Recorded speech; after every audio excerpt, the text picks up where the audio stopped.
our inspiration. A renowned humanitarian leader and spiritual leader, Amba is the Chancellor and guiding light of Amrita Vishwa Vidyapeetham.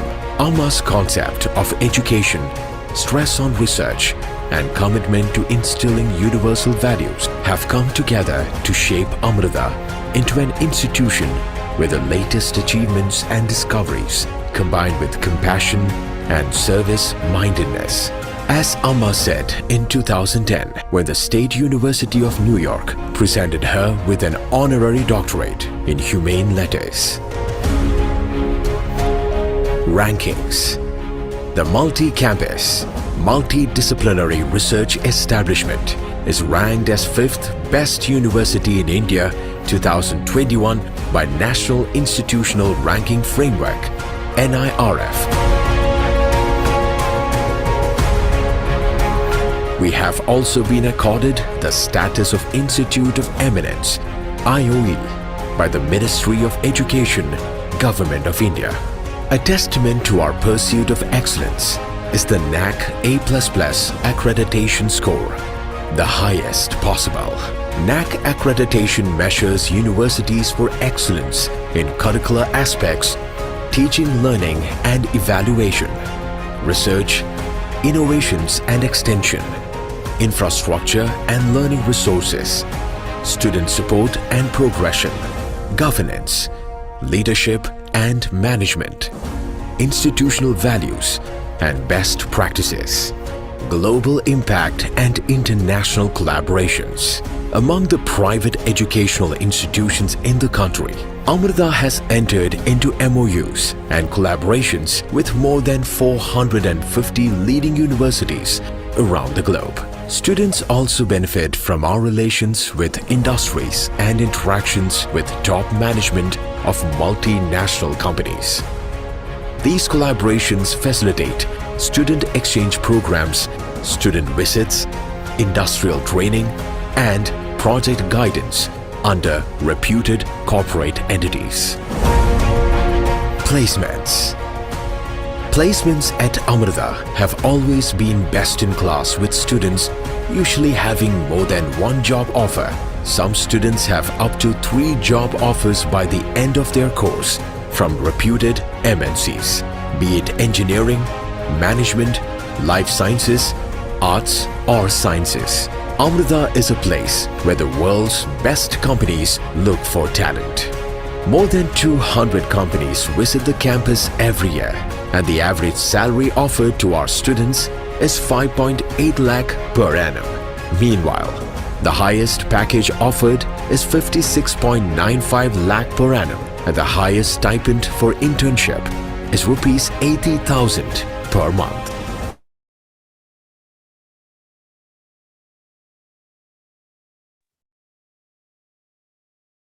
So hi students, a happy evening. So I welcome you all to day 3 of Engineering Foundation program. So I think I'll share my screen. Yes. So I hope the screen is visible. Yes. Yes. Okay. So we'll start our today's session. So it's the day 3 of Engineering Foundation program, and we'll be discussing a mathematics topic today. So our topic of today is algebra. So I think without further delay, we can start. I hope all of you are really excited to understand how algebra is being used in different cutting edge technologies, maybe being used in our daily life. So this is something which we are going to discuss today. We'll be discussing about algebra, the basic definition, what you have studied in your school, about the details of algebra, where it's being used in daily life, what are the applications or what are the sectors of engineering which makes use of the concept. Then about the technicals, about the different areas like robotics, data science, computer vision, cybersecurity, cryptography, even computer programming. So all these areas makes use of the concept of algebra. So now let's discuss what's actually there in algebra. So I hope every one of you have solved for some mathematics problem in which you have replaced something, maybe a number with x. So when you have solved for something unknown value or maybe something like x, then I would say you have really used the concept of algebra in it. So we'll see those things in detail. So here, so we'll be discussing it one by one. So algebra is the basic or the branch of mathematics which deals with the symbols and the rules for manipulating all those symbols. So here we have certain symbols and we have certain rules. We'll map them and we'll work according to them. So the basic concept of algebra is something called the elementary algebra. So which consists of those Latin or those Greek symbols, and I would say which may be representing some fixed values or maybe some variables. I would give you a better example. We used to write different sentences, right? So in a sentence, we know what's the relationship between different words. Similarly, in an equation, we know what's the difference between these variables. So that's how the basic understanding of algebra is.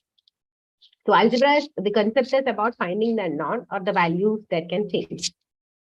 Or maybe something like you can put some real life situations and you can solve them. So what I have understood is in most of the textbooks, what they'll be doing is they'll start with the basic part, maybe about the definition of algebra, maybe explain about the types also, maybe about the different types. Then most of these textbooks will move on to the most important part, like the problems, about the rules, and then to the problems. Most of them are not focusing on something called as the applications. So today we'll have this session, which is fully dedicated for giving importance to the application. So I think without further delay, let's move on. So I have an example for you. And I think like maybe in your school, from 7th, 8th, and 9th grade, you have started studying algebra. And it's being used in all the levels. It's being used in engineering, maybe in economics, in medicine, maybe in accounting, in business, different sectors. So even in your day-to-day activities, you're using algebra without having an understanding about it. Something like we know it's 2 plus 2 is equal to 4. We'll use this as A plus B is equal to C. That's the basic part. So I hope everybody is following with me, and I'm just looking into the chat box. Yes, I could see some students have typed here. So yes. Now we have a practical application or a basic example which could give you the concept of algebra.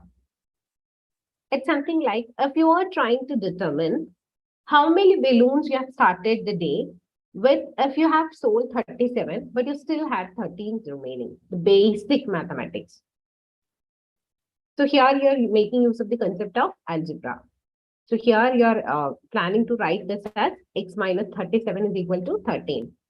So we took the value or the non-variable x here to find out what's the total number of balloons.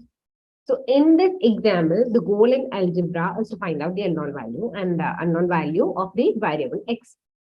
So here you have manipulated the equation in such a way that you have added the terms 37 and 13 and you got the answer as 15. That's how the system is working out. Now, yes. So you can just go through this. So here, I think the picture is clear. The image is clear. I hope it's clear. So if it's, yes, I think it's clear. Yes, Rajshekhar, I hope it's clear.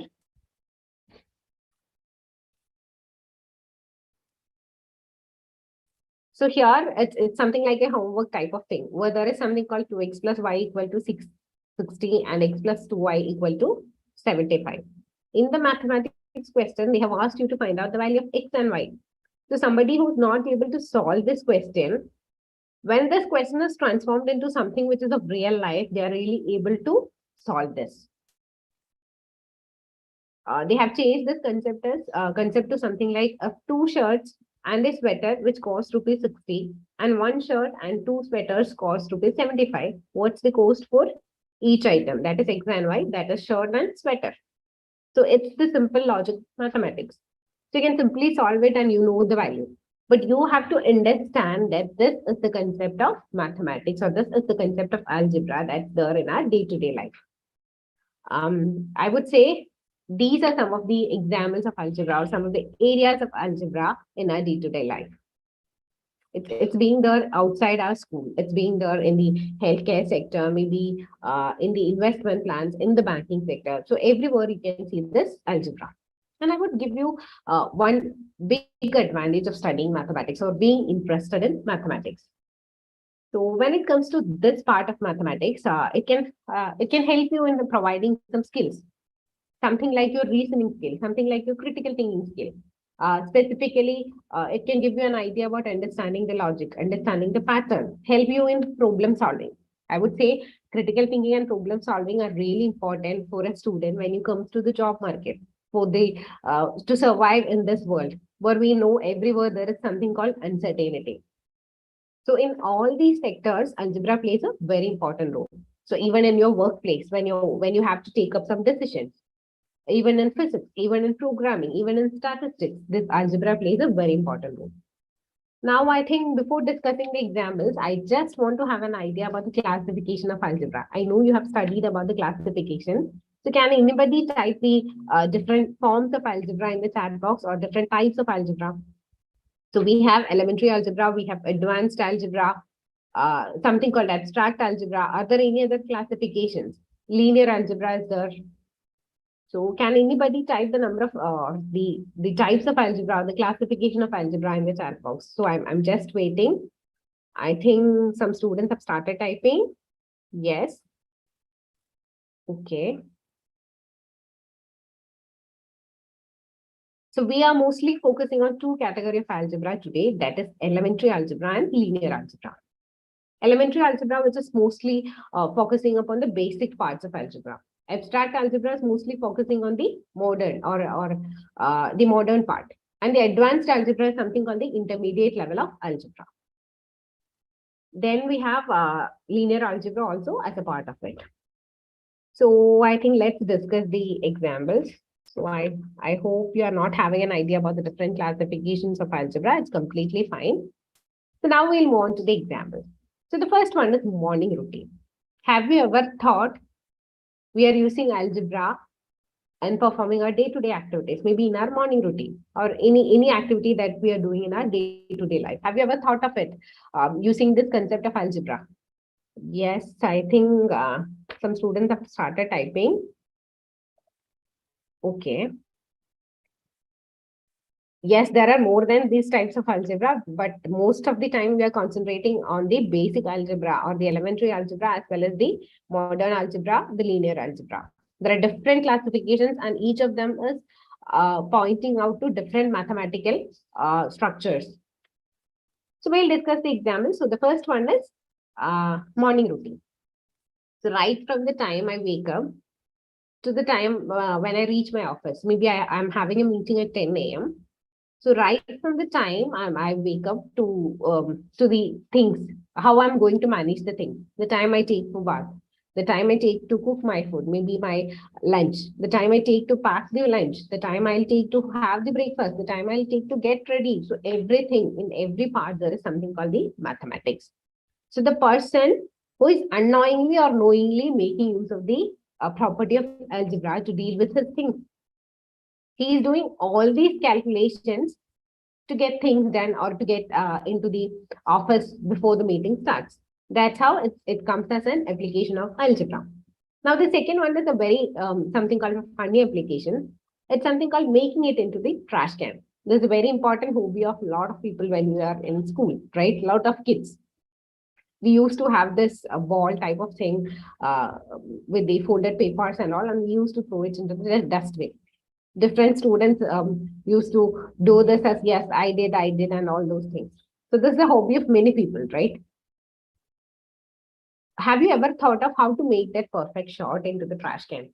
How we are able to make that maybe that waste ball or something into the trash can with a perfect shot, maybe with the first shot. You are unknowingly making use of algebra in doing this thing. You are unconsciously making use of the concept of algebra in doing this. It's like you have a calculation about the trajectory, about the weight of it, about the force in which you have to throw it. A lot of things are there and a lot of calculations are happening in behind. I hope this examples is something which you are able to relate with. I'm sorry. Yes. So I think we'll move on to the next application, which is there in the business and finance management. So when it comes to business and finance, there is already mathematics, right? Mathematics is already a part of it. Numbers is already a part of it. So here in business and the finance management, algebra is involved. When it comes to calculation, when it comes to numbers, it's always algebra. Now the next example is, sorry, next example is something called sports. In every sports, when a batsman has to hit a six, the angle, they need to know the force in which they need to hit the ball, right? In all the games, in almost all the games and sports, we are using the concept of algebra. Whatever game it may be. Now, the other example is something called cooking. In the kitchen, it's always calculation, right? It's always mix and match, and the concept is obviously algebra. The ingredients, the quantity of the ingredients, the baking time, how much time you have to heat it, or how much time you have to cool it. So different things. So all these comes under, all these are a part of algebra. Now, moving on, we have something called the technology. I would say the smartphones that we are enjoying, the LED TV, the screens, and all those things, the computer games that we are enjoying, all these are a part of algebra. Or even I would say the cars that you drive, it uses something that is related to the algebra or the basic mathematics concept of algebra. So after technology, we have logical thinking. Have you ever thought of something called logical thinking, or what's logical thinking? It's like whenever you're facing some issues or whenever you have a problem in your life, you have to get back and you have to think on what I can do with the available resources so that I'll be able to solve the problem. Just the basic mathematics part or just the basic idea is it. So algebra helps this person to think logically. So those persons who are really in an interaction with mathematics, they'll be having or they'll have an easy way to solve these problems. So it can help in improving the logical thinking ability. Now the next one is something called home improvement. Whenever it comes to some work, maybe I want to paint the walls of my home. So the amount of paint that is needed. I want to do the flooring of my home. So the amount of tiles that is needed. So I want to do something in home, the quantity. Maybe I want to fit something. Maybe I want to make a table. So the amount of raw materials that is needed. So there comes algebra. Now, another thing is something called a very important part called the health and fitness. We all have thought about dieting, right? Maybe at least in some point of our life. So when we are thinking about in a serious manner, when you're going to gym, it's something called the body mass index. Based on that, based on your weight, based on different factors only, your trainer will give you different exercises. Maybe your trainer will ask you to work with different weights. So that's also a part of algebra. So I hope you have received an idea about the applications, the everyday applications of algebra in our daily life. Yes, somebody have typed about the shortcut ways. Yes, because we are always used to all these things because these are the things we are doing in a daily basis or we are doing on a daily basis in our life. So we would never think of there is some mathematics in it, there is some algebra in it. I would give you another example. Maybe a small baby. Okay, maybe is of some months old. You have seen that when you are playing with those babies with some toys, they know how to crawl or how to come to that toy. They are also using the concepts of mathematics to get it done, right? Now, I think we'll move on to the next part, which is algebra in engineering. So here I have referred different equations and different parts, which is really important when it comes to the course called engineering. You will be studying all these equations in different branches, maybe in first year or maybe in your second year. So for all the engineering aspirants, these are really important for you. So the first one is something called the Boltzmann's distribution and the Gibbs free energy concept. Maybe this may be something like a new equation or a new type of thing. You're hearing this word for the first time. Maybe something like that also can be happen in the session. So I would say all these are the concepts which you will study in your engineering course. So this Boltzmann's distribution or the Gibbs free energy concept, they are a part of the branch called the chemical thermodynamics. So in this chemical thermodynamics, we are using algebra to solve out different problems. It's being used by the chemical engineers, mechanical engineers. This concept of Boltzmann's distribution or the Gibbs free energy concept is being used by chemical engineers, mechanical engineers, aerospace engineers. So all of them. Now, the next one is something which is very important in mathematics, a very important area in mathematics, which is called as the Fourier and the Laplace transform. Yes, I think somebody have typed in the chat box. Yes. So the Fourier and Laplace transforms, they are also used to express the equations in different domains. It's either in frequency domain or it's either in time domain. It's a very important part, or it's a very important area called the signal processing, and it's important for all the electrical as well as the electronics engineers. Now I think we'll move on to the next part. So here, this equations or this part comes to mostly for the construction or the architectural people or for the civil engineers. You need to find the unknown forces in a structure. You are structural engineers, or you are somebody who is going to deal with the structure. So you need to solve for the unknown sources related to the structures, so that whichever structure you are building has to stay or has to survive. It should not collapse, right? It requires algebra in different mathematics or different formulas. Now, the second one is something called the Navier-Stokes equation. It's being used by different mechanical people also. It comes under the subject called the fluid mechanics. Here also we are using algebra to solve out these questions. It's the simple mathematics to find out the unknown. Now moving on, this is a part for obviously for the electronics or the electrical engineers. The concept of electromagnetism, we have already seen it, right?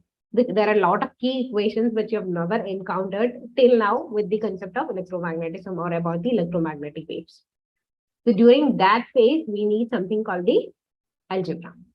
And the second one, whether it's Kirchhoff's law, whether it's Ohm's law, whether it's something related to the resistance or resistors, whatever law it may be, it requires algebra.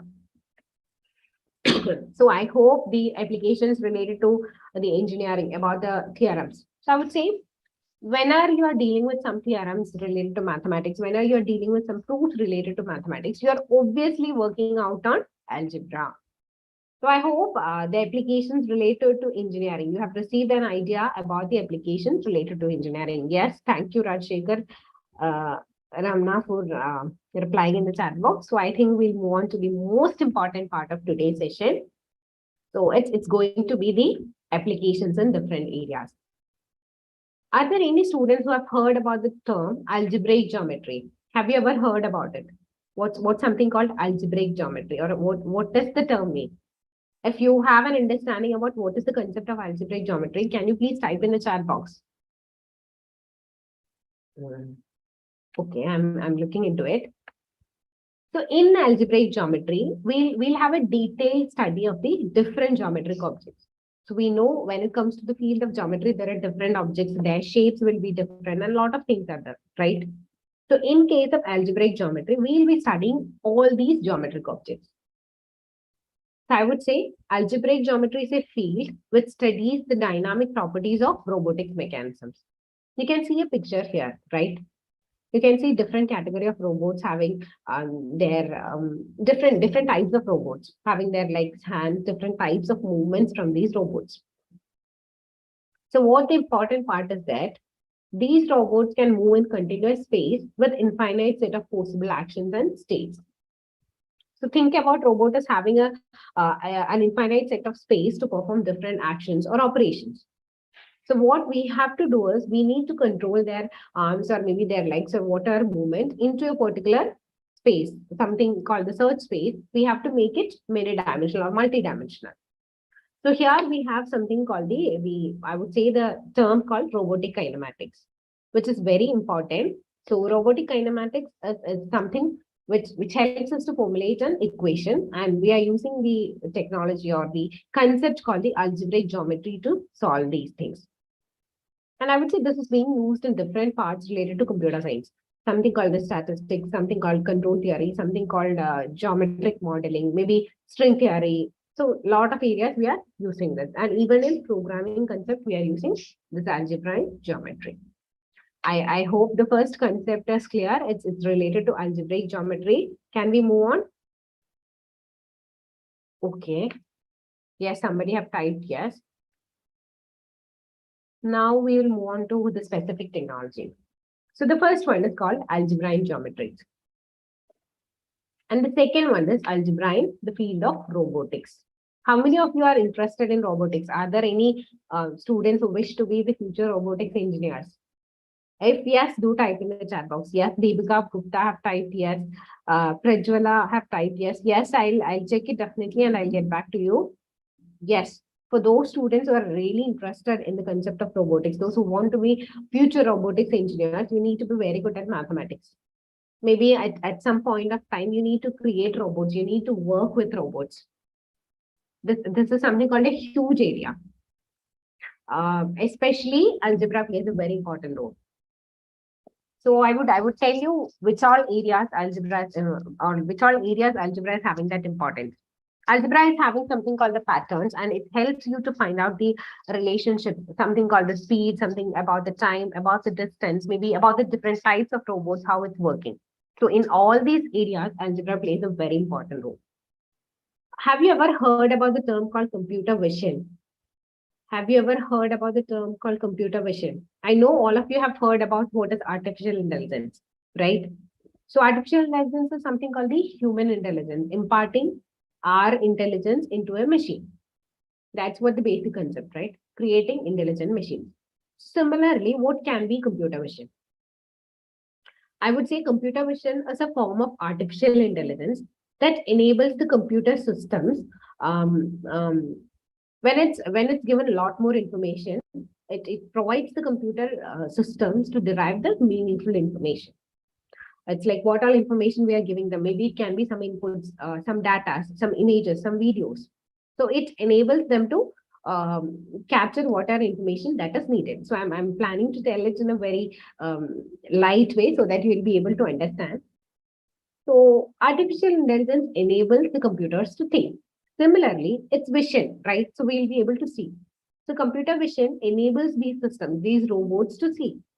It's something like I'm able to see something. If I am able to see something, I'll be able to observe different things. I'll understand what is happening. I'll understand what can happen. What are the characteristics? So the same thing is with the computer vision. So computer vision uses homogeneous coordinates to represent the projective mapping from the real world point to the pixel. It's just the mapping. And I would say algebra has a very good capacity to manipulate information. So linear algebra and programming are very good combination. Maybe in some areas where you have done projects with metrics. Metrics plays a very important role, I would say, in when it comes to algebra, when it comes to computer vision, when it comes to robotics.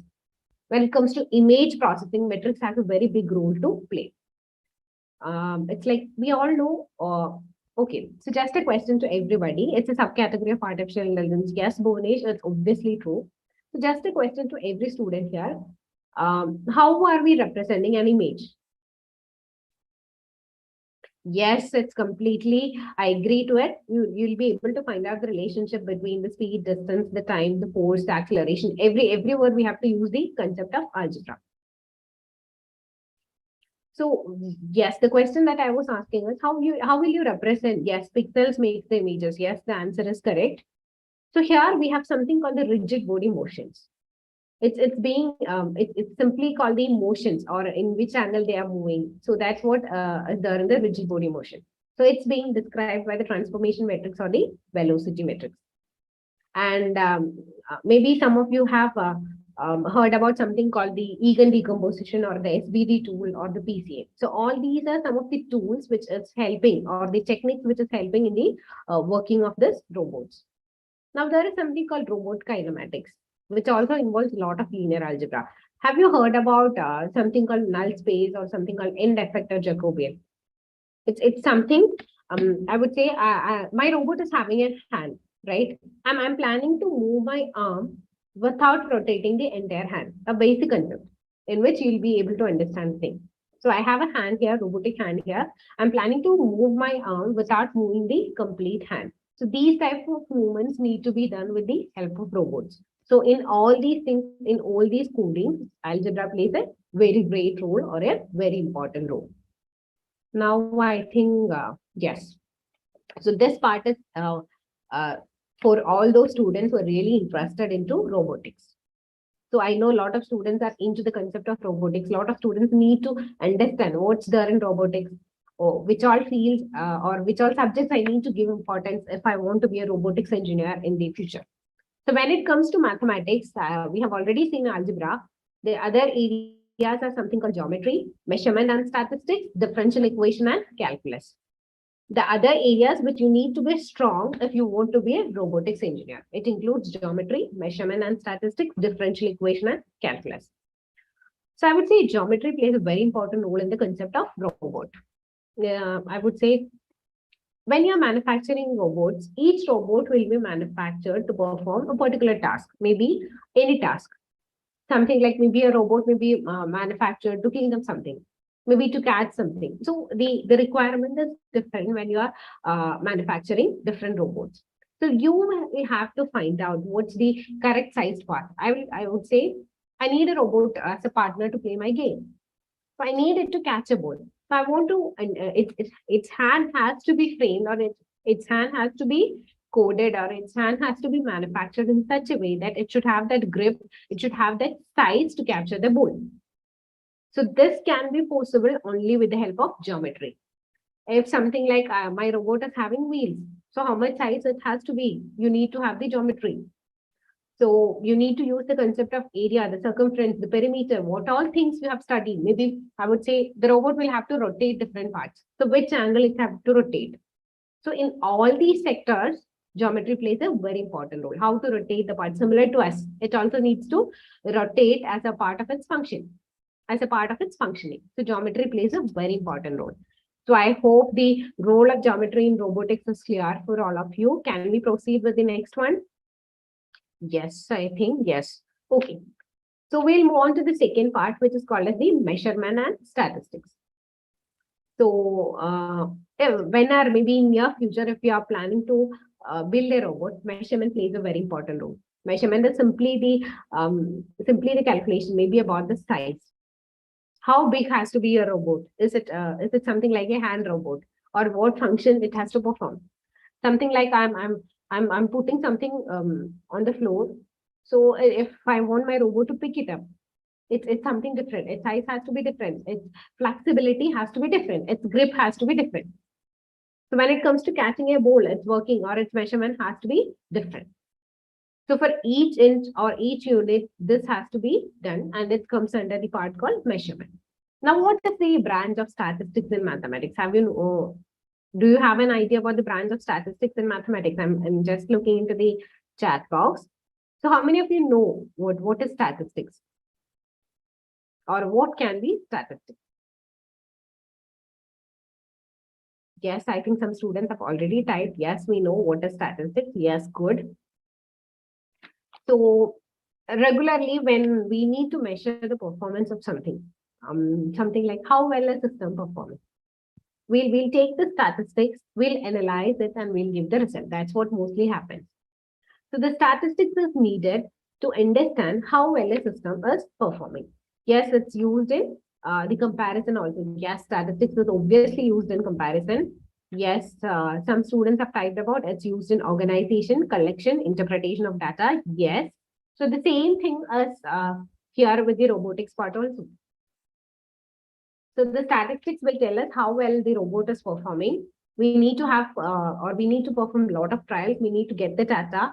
We know data is important, right? So the statistics is really there in the concept of data science or deep learning or machine learning. So this is also being used in robotics. About the robot speed, about the time, about the force, or in which angle it's working. It's just most of an analysis sort of thing that's being done with the help of statistics. Now, I think algebra we have already discussed. Now, moving on to differential equation and something called the calculus. Have you ever thought of the concept of differential equation and calculus needed for a robotics engineer? Yes, for the calculation and finding of measurements, we need to have an idea about this statistics. It's there. So what about the differential equation and calculus?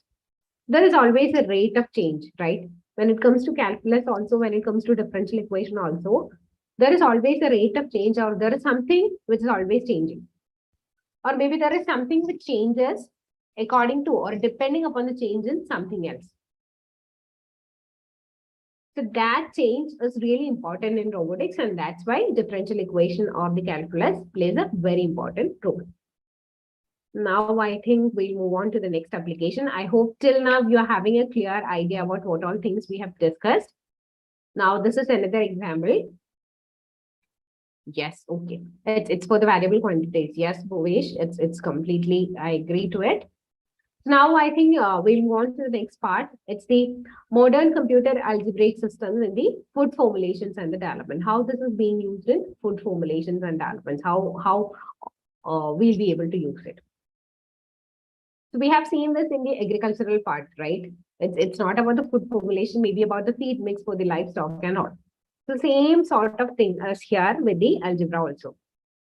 So the new product development is always expensive, it's complex, and it's also a time-consuming task. So whenever you're planning to develop a new product, it'll take a lot of time, it'll take a lot of your effort, and it's also complex and it's expensive. So what you can do is you can rely upon certain computer softwares which will help you to provide a quick and a reliable method about the mix of the different foods, or maybe about the mix of different recipes. So in this way, you'll be able to form or able to work with the food formulations and the development. So the modern algebraic, the computerized algebraic systems, it can be used to formulate the food mixtures. Have you thought of algebraic systems being used in forming or in the part called the something which is related to the food? How the quantities needs to be mixed, what's the ratio, everything. And here I would like to introduce another term which is called as food combinatoric principles. So I would say combinatorics, it's something of a part of mathematics or something of a sort of data science. It's a really important branch or a part of mathematics. So these principles can be used to prepare foods, and we are giving them or we are providing them the predefined values. What all the nutritional features has to be, how much energy has to be there, or what is the thing that we need to concentrate on. So the formulation of new foods can be very costly, right? We have already mentioned it. So we need to find out some methods which can help to lower the design expense, and it's of most importance, or it will have a lot more demand in the industry. So here we are using something called the computerized algebraic systems in solving out the traditional food problems of forming the mixtures, and we use the technology or the method which is called as the FCP, which is food combinatoric principles. So I hope this is clear. It's just a method in which it will enable you to take up different combinations of food mixes, and that too in a lower cost. It's also a part of algebra. Here also the algebraic system, the computerized algebraic systems are being used. I hope it's clear. Yes. Now I think we'll move on to the other part. So the next part is data science. I know most of the students are really interested in studying data science. Either it's an integrated data science course, or if it's an BTech in data science. A lot of students are now interested into data science. So just a question to everybody, what is called as data science? We can just type the answer in the chat box. What can be called as data science, or what's the field of data science? Yes, I'm waiting for your answers. I know it's a common field, and a lot of you are having an understanding about the basic idea or the basic concept of data science.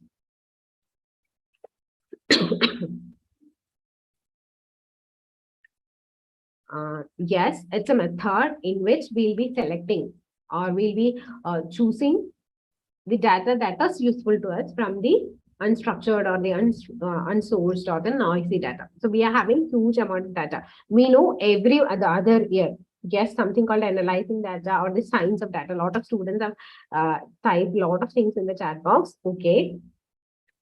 So the data science is a field which uses different scientific methods or process, or maybe algorithms, or maybe programs that can help us to extract the knowledge or something that is really important, something that can benefit us, something that can help us from the noisy or the unstructured data.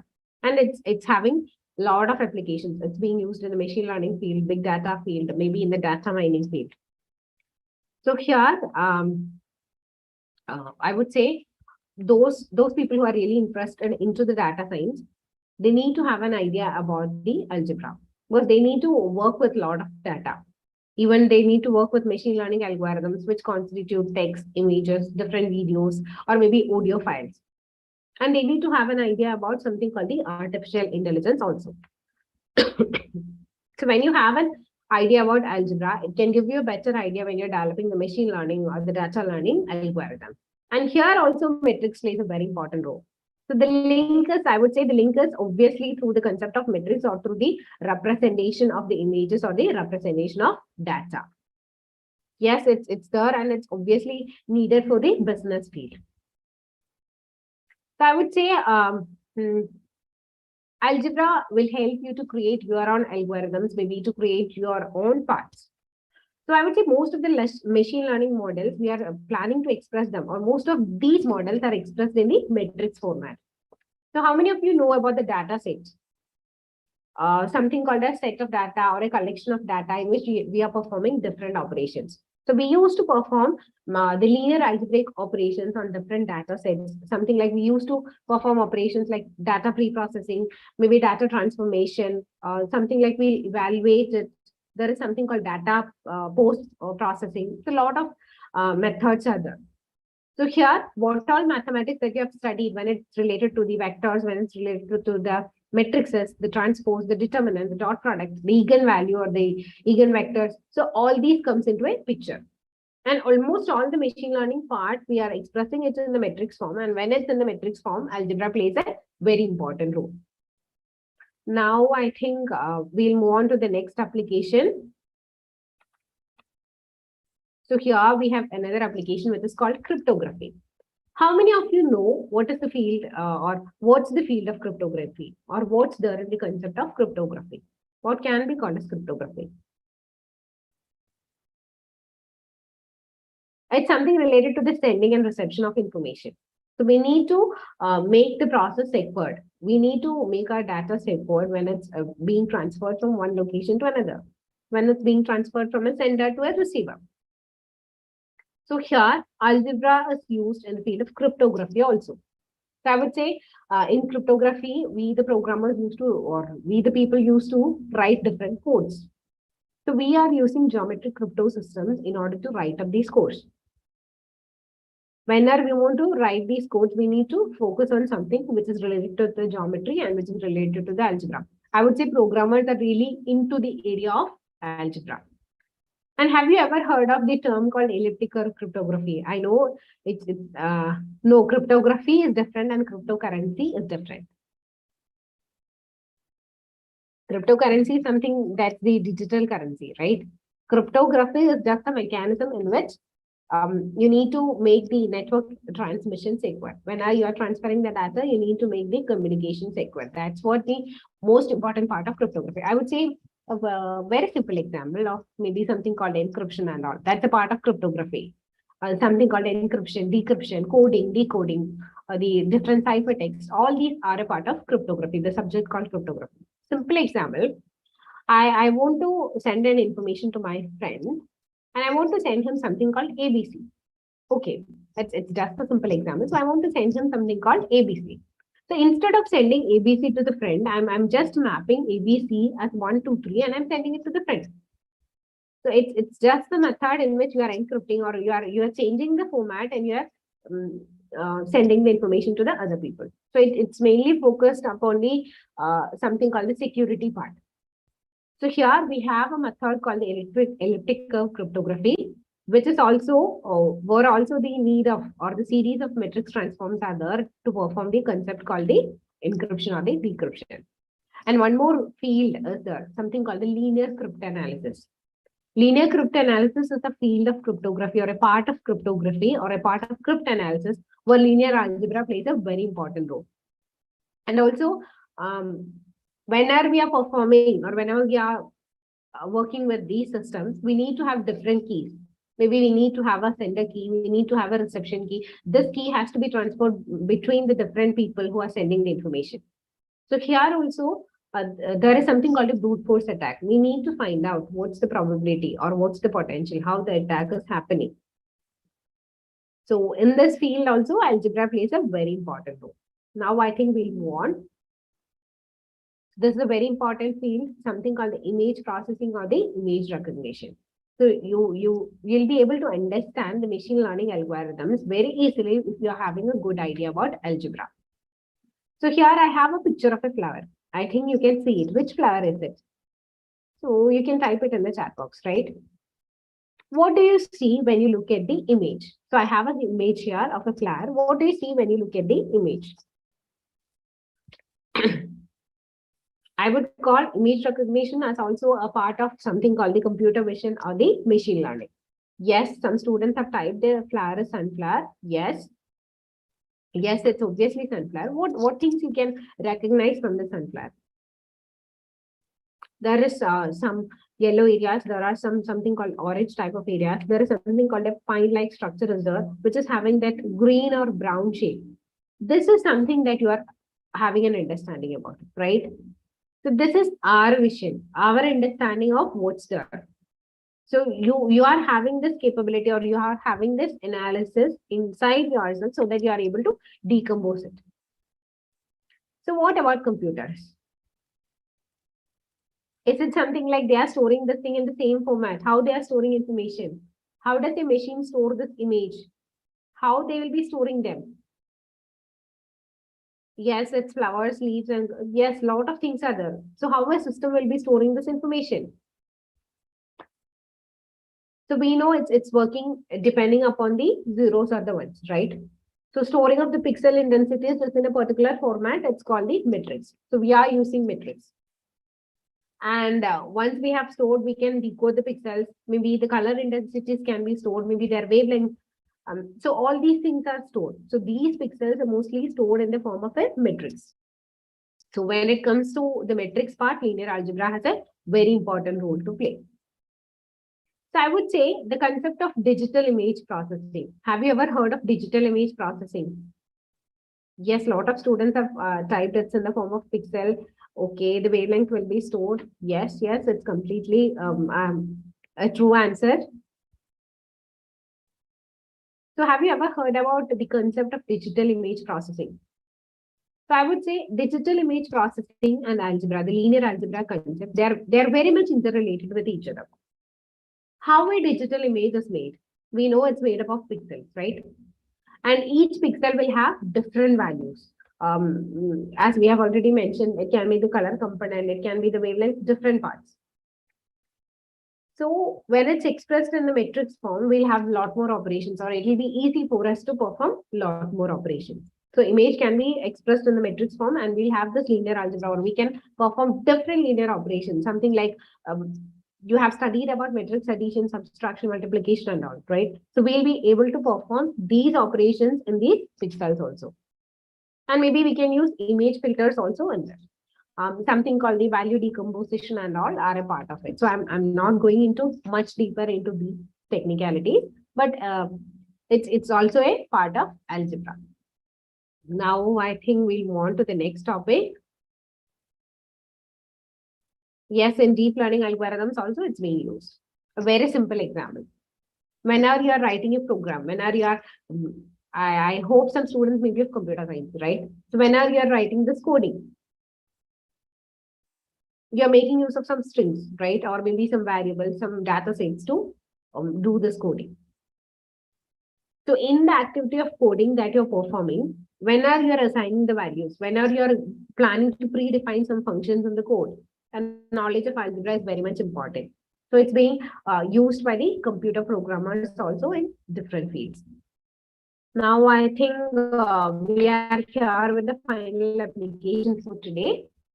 So it's cybersecurity. How many of you know what is meant by cybersecurity, or what the field of? Yes, some students have typed about, you have studied about arrays, lists, tuple. Yes. Yes, the format in which they are expressed. Oh, I'm so sorry. Yes. So what about algebra in cybersecurity? How many of you know the field of cybersecurity? Or what's happening in cybersecurity? Maybe you have heard about different courses in cybersecurity, right? So what is the field of cybersecurity? So it's a part, or maybe we are in cybersecurity, we are using different applications, maybe different processes in order to protect our system or maybe our network, maybe my program, maybe my data from cyber attacks. That's what the basic definition is. And I would tell you, as a student or as a person who is there to work with the cybersecurity sector, you should have a very less knowledge about mathematics, and or I would say it's not a math intensive profession. You should not. It's not like you should be good at mathematics if you wish to study something related to cybersecurity. But here, when it comes to coding or when it comes to logic, you need to have an idea about the cybersecurity, in which our form it's expressed, in which our coding format it's being expressed.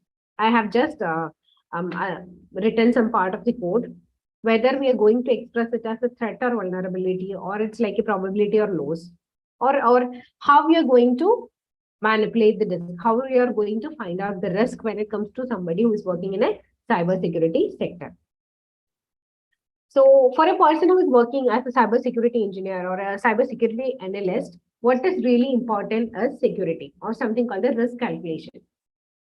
So this calculation is really important, and maybe you have to deal with it many times a day. Something like you'll get a lot of notifications. Have you ever heard about somebody called as the security operations specialist or something called SOC, the security operations center? Well, yes, something called the safety. Yes, the protection of data. Somebody have typed all those things in the chat box. So have you ever heard about the working of a security specialist in an SOC? It's the Security Operations Center. So when a person who is working as this analyst, he have to deal with a lot of security alerts. So he has to have that quick decision making or assessment capability, in which he have to find out which is risk, how they'll be able to handle this one. If it's a risk one, or if it's posing some risk, you have to escalate it to the further steps. So how to calculate the risk or how to find out whether it's risky or not? There it comes the need of algebra. Now the second one is something called security code auditor. It's like for me, when I'm working as in the sector of cybersecurity or in the sector of security as a cyber code or a security code auditor, if I'm having, maybe I have to review different codes which is being written by maybe different colleagues. So I have to have the capacity to understand or examine the codes. I need to understand what all are the flows in it. Are there any vulnerabilities in the code that I have written? Are there any weak parts in the code? So for this, the knowledge of mathematics is really important.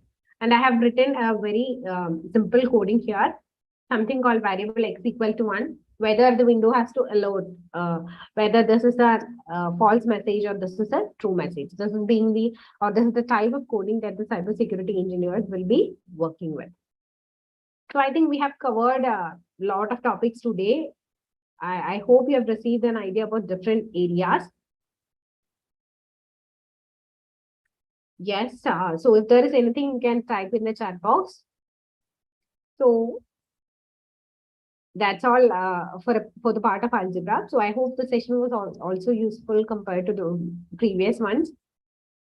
And I hope you have received an idea about where algebra is being used in daily life, maybe about the technologies in robotics, in image processing, in cybersecurity, in the different sectors, in programming, in different sectors around us. So tomorrow is the day 4, and tomorrow we'll be having a discussion about the physics topic.